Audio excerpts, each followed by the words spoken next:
네, 이 시간 우리 하나님 말씀을 함께 교독하는 시간입니다. 마태복음 5장 33절에서 37절까지 오늘은 좀 짧네요. 또 홀수로 되어 있어서 한 절씩 교독으로 읽고 마지막 절 같이 읽겠습니다. 우리 윤선미 집사님 인도로 교독하도록 하시겠습니다.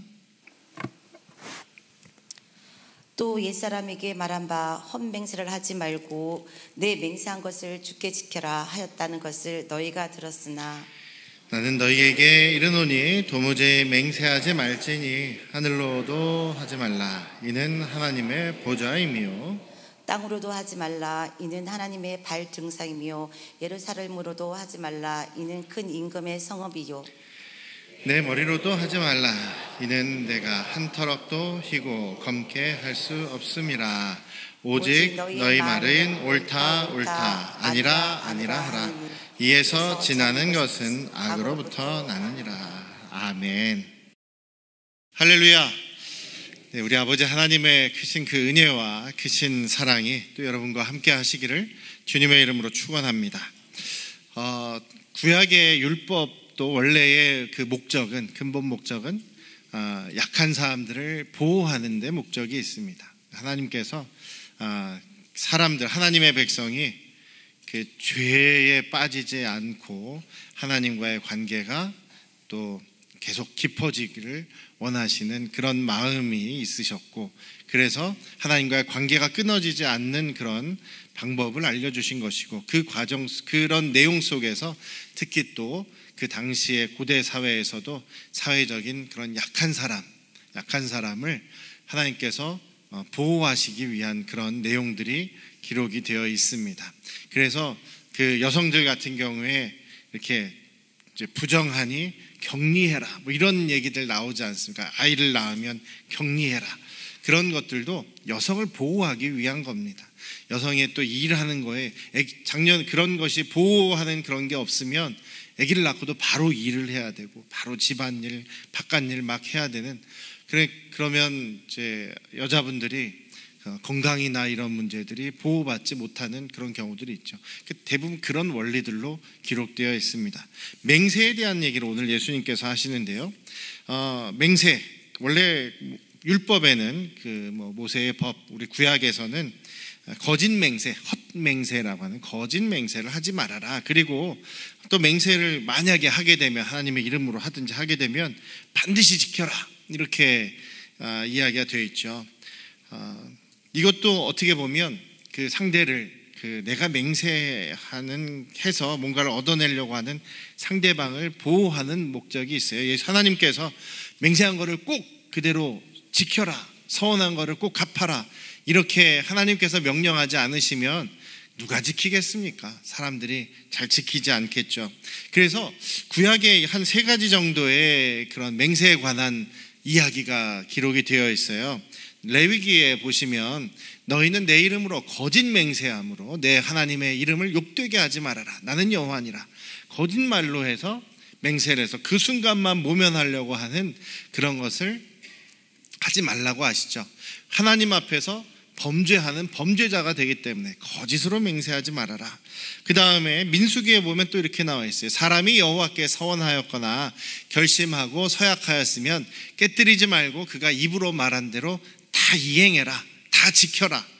더 나아가서 신명기에 보면 이렇게 나와 있어요. 내 하나님 여호와께 서원하거든 갚기를 더디하지 말라. 내 하나님 여호와께서 반드시 그것을 내게 요구하시리니 더디면 그것이 내게 죄가 될 것이라. 그러니까 약속하고 맹세하고 혹은 서원하고 하면 지켜라.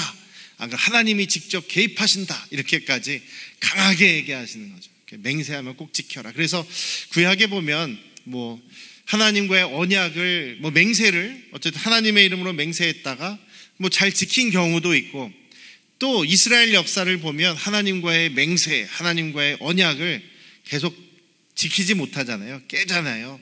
그래서 결국은 그들이 이제 그 심판을 당하게 되는 그런 경우도 있게 됩니다만, 어떻게 보면 하나님께서는 웬만하면 맹세하지 말아라 라는 쪽으로 하시는 거죠. 하면은 그걸 지켜야 한다. 그것이 사람과의 관계에서도 하나님과의 관계에서도 그것이 문제가 되지 않기 때문이다라는 거죠. 맹세라는 얘기, 서원 얘기하면 할 얘기가 많은데 여러분들 자녀를 두고 맹세하지 마세요. 여러분 자녀는 여러분들 게 아니기 때문에 자녀들은 자녀들이 알아서 맹세하라 그러고 뭐 그런 거 있지 않습니까? 한나의 기도 우리가 너무 막 좋은 기도라고 생각을 하는데, 그래서 한나가 애를 못 낳으니까 하나님 애만 주시면 제가 하나님께 바치겠습니다, 막 이런 기도를 해서 정말 하나님께 약속한 대로 지킨단 말이에요. 그것이 이제 좋아 보이긴 합니다만 그 부작용이 되게 많다라는 건 전에 얘기 드린 적 있죠. 그래서 그 맹세 때문에 낭패를 보는 경우도 많이 성경에 나와 있습니다. 그래서 오늘 예수님께서는 맹세하면은 지켜라, 거짓말로 맹세하지 말아라, 이 정도가 아니라 지키지 말아라, 지키지 마라, 죄송합니다, 맹세를 하지 말아라 이렇게 말씀하시는 거죠. 왜냐하면 여기에도 뭔가 우리 인간들에게, 우리 약한 사람들에게 문제가 될 수 있는 맹점이 있다, 이렇게 보시는 겁니다. 여러분들 혹시 뭐 이렇게 맹세해 보신 적 있습니까? 하나님께 맹세. 그런 간증들 많이 들으시죠? 제가 어릴 때 하나님께 서원을 했습니다. 목사가 되기로 서원을 했는데 뭐 그 약속을 제가 안 지키고 부담은 계속 갖고 있지만 제 욕심대로 살려고 이렇게 살고 저렇게 살려고 발버둥 쳤는데 안 되더라. 하나님께서 다 망하게 하시고 뭐 병나게 하시고 이렇게 자기를 치시고 괴롭히셔서 나중에는 항복하고 하나님께 돌아와서 저는 지금 목사가 됐습니다, 뭐 이런 간증 들으시면 여러분들 와 은혜를 받으시고 와 저분은 영적으로 훌륭하다. 전혀 그렇지 않아요. 영적인 초보자예요. 완전 초보자죠. 이제 바닥에서부터 다시 시작하는 겁니다. 그런 사람들의 간증에 여러분들 전혀 은혜 받으실 필요가 없어요. 자기가 자기 욕심 따라서 살다가 그 뭔가 잘 안 풀리면은 하나님이 자기를 친다고 생각하는, 그렇지 않습니다. 하나님이 걱정하시고 사랑하시고 안타까워 여기시고 불쌍히 여기시는 하나님이시지, 왜 뒤에서 보고 있다, 너 약속 안 지켜, 이놈 자식 내가 때려서 다시 내가 코 끌듯이 이렇게 끌고 오겠다, 그런 하나님 아니십니다. 물론 하나님께서 정말 뜻이 계셔서 정말 이끄시는 경우가 있지만 하나님을 너무 나쁜 그런 신으로 만들어 버린다니까요. 우리는 전혀 그렇게 생각하실 필요가 없습니다. 우리가 보통 그 맹세를 할 때가 있죠. 하나님 이렇게만 해주시면 이렇게 하겠습니다. 이런 경우 많이들 들어보신 적 있죠. 어떤 경우입니까? 내 앞에 뭔가 지금 큰 문제가 생겼어요. 너무나 어려운 일을 당했습니다. 근데 내 힘으로는 해결할 수가 없어요. 내 능력으로는 해결할 수 없어요. 그럴 때 하나님하고 뭔가 하려고 그러죠. 하나님께서 자기를 도와주시면 이거 쉽게 풀릴 것 같은데, 뭐 누군가 나를 도와주면 뭔가 풀릴 것 같고 해결될 것 같은데, 그럴 때 이제 맹세를 하죠. 이번에만 저를 도와주시면 앞으로 제가 이렇게 하고 저렇게 하고 앞으로 신앙생활 잘하고 뭐 하나님만 섬기겠습니다, 뭐 11조 열심히 하겠습니다, 뭐 이런 맹세를 하지 않습니까? 자기가 해결 못하는 상황에서 뭔가 해결받기를 원할 때, 또 내가 지금 뭔가 얻고 싶은데 저 사람이 나한테 이걸 줘야 되는데 내 힘으로는 얻어낼 수 없을 때 하나님께도 뭔가 얻어내기 위해서 그런 서약, 맹세 뭐 이런 거 할 때가 있지 않습니까?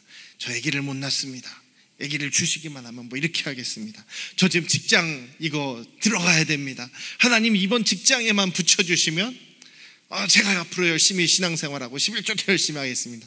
그래서 하나님께서 합격시켜 주시면 뭐 이 핑계 저 핑계 바쁘고요, 연수 가야 되고요, 출장이 저쪽으로 났고요, 뭐 그 직장 가까운 데로 이사 가야 되고요, 별별 이유를 대면서 지키는 사람 거의 못 봤어요. 지난주에도 우리 지방회 회의하면서 예배 드리는데 우리 수원 그 행복한 교회 정현학 목사님이 이제 설교를 하셨단 말이죠.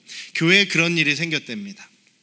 어떤 청년인데, 나이가 어린 청년은 아니에요. 나이가 꽤 있는 청년인데 음주운전 3번 걸렸답니다.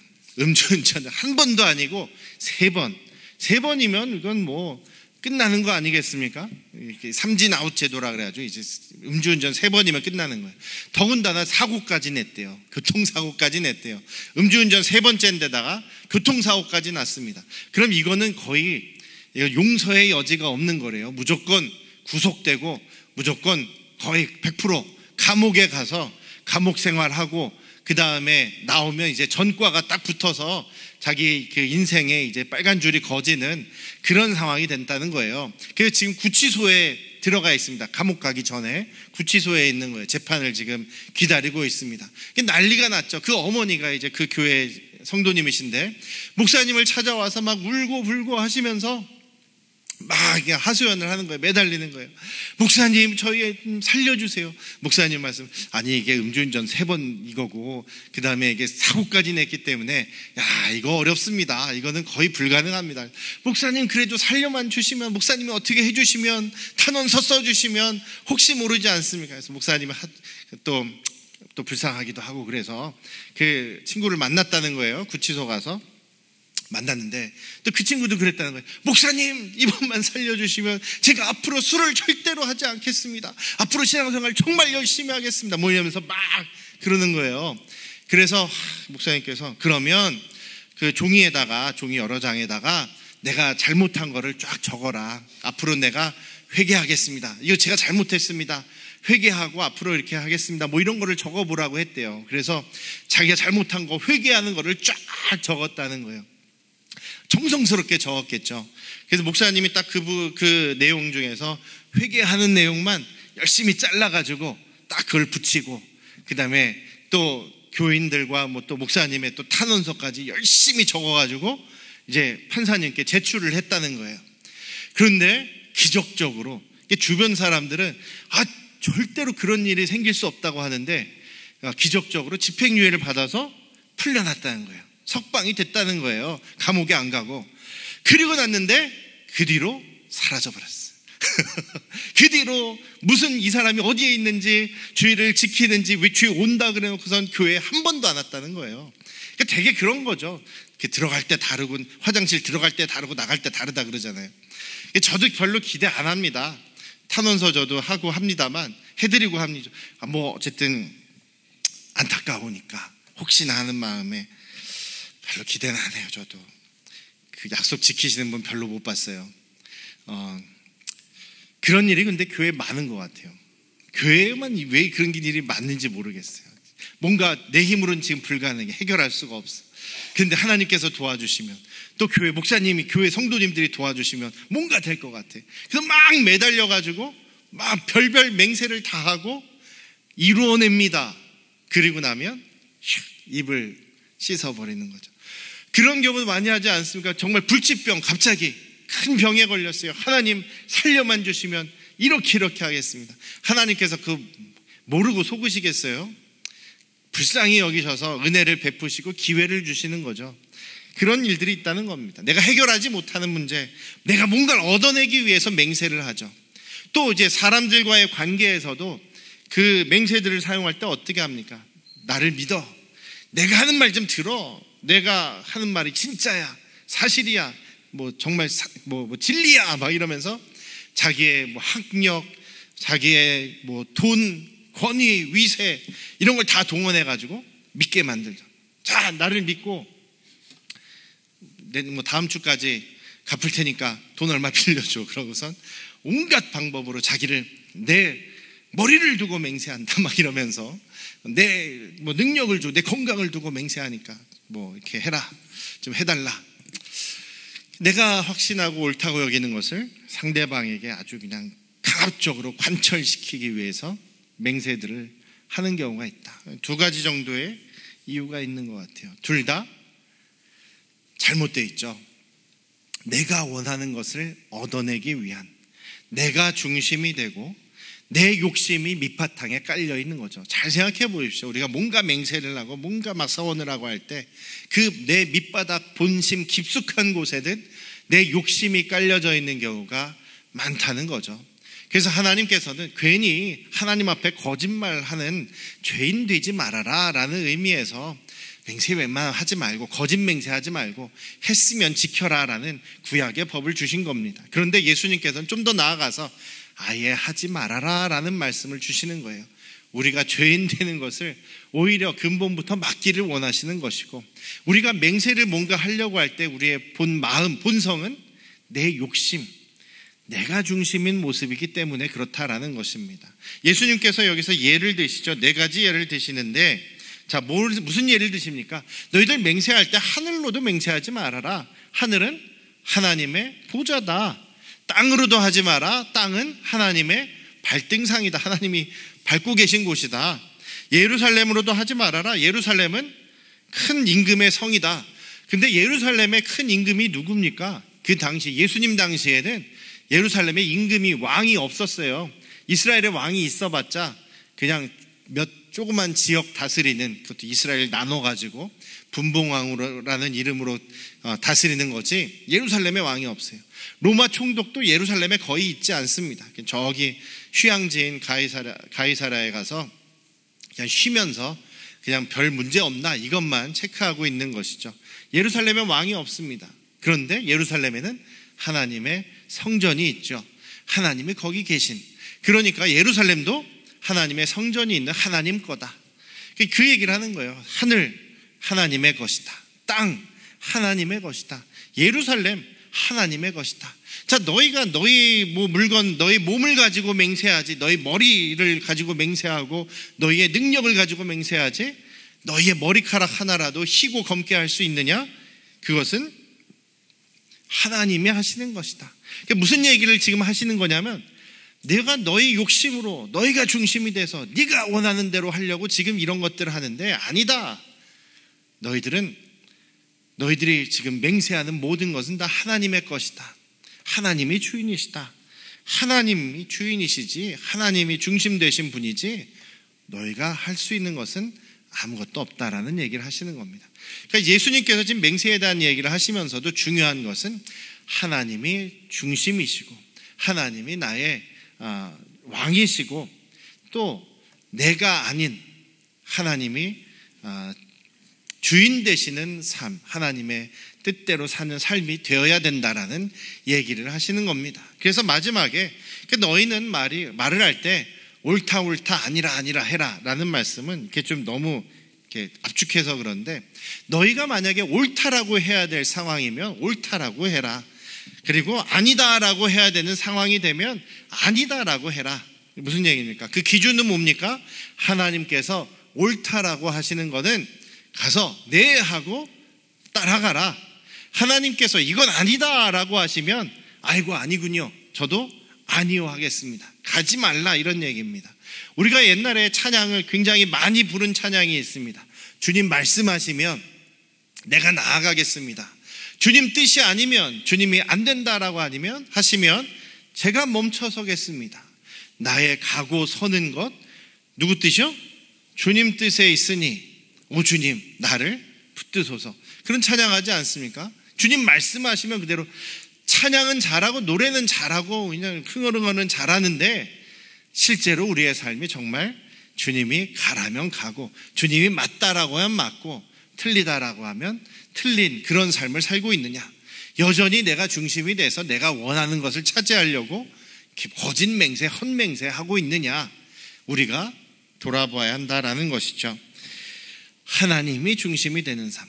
어떤 분이 저의 삶은 하나님 중심이 최고입니다, 하나님이 저의 최우선입니다 해서 어떻게 사셨나요? 그랬더니 저는 모든 시간이 어쨌든 하나님만 생각하고 모든 예배나 교회 무슨 그 행사나 교회 모임이나 이런 거 거의 100% 여기를 무조건 중심으로, 물론 그것도 하나님 중심이죠. 시간을 주인이신 하나님께 시간을 가장 내 스케줄을 우선적으로 맞추는 것도 이제 하나님 중심이라고 할 수 있겠습니다만, 그게 100% 하나님 중심이냐? 아니죠.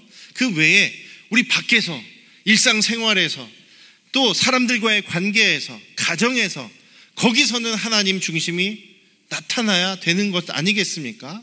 그냥 내 욕심대로, 내 기분대로, 내 지식대로, 내가 생각하는 대로, 내가 맞다고 여기는 대로 사람들에게 막 고집하고 관철시키려고 맹세하고 그러면서 그냥 예배만 참여하면 내가 하나님 중심으로 다 살았다, 이거는 아니다라는 것이죠. 그래서 우리가 하나님 중심이라고 할 때 그것은 우리의 시간, 우리의 물질, 우리의 또 그 관계, 우리의 말, 우리의 행동, 모든 부분에서 하나님의 기뻐하시는 그런 뜻, 그것을 붙잡고 살아가는 것, 그것을 순종하는 것이 정말 하나님 나라 백성으로서의 삶이다라는 것을 잊지 않으시기를 주님의 이름으로 축원합니다. 그래서 우리는 이 맹세에 대한 이야기에서도 예수님께서 다시 한번 강조하시는 것입니다. 너의 중심으로 네 욕심대로 뭔가를 얻어내기 위해서 이런 것을 하지 말고 하나님이 중심으로 하나님의 뜻을 우리가 집중해서 하나님의 기뻐하시는 뜻대로 순종하며 살아가라는 하나님 나라 백성의 삶을 말씀해 주신 것입니다. 우리 사랑하는 안녕 성도교회 가족 여러분, 이번 한 주간도 주님이 기뻐하시는 그런 믿음의 삶, 정말 주님의 말씀에 순종하시는 그런 믿음의 삶을 한 주간도 살아가시기를 주님의 이름으로 축원합니다. 기도하시겠습니다. 아버지 하나님, 정말로 주님께서 옳다고 말씀하시는 것, 또 주님께서 의롭다고 하시는 것에 순종하게 하시고 내 욕심, 내 지식, 내 지혜, 경험, 내 것이 앞서 나가지 않고 주님의 말씀이 앞장서는 그런 믿음의 삶을 이번 한 주간도 살아가도록 인도하여 주시옵소서. 감사드리며 예수님의 이름으로 기도드렸습니다. 아멘.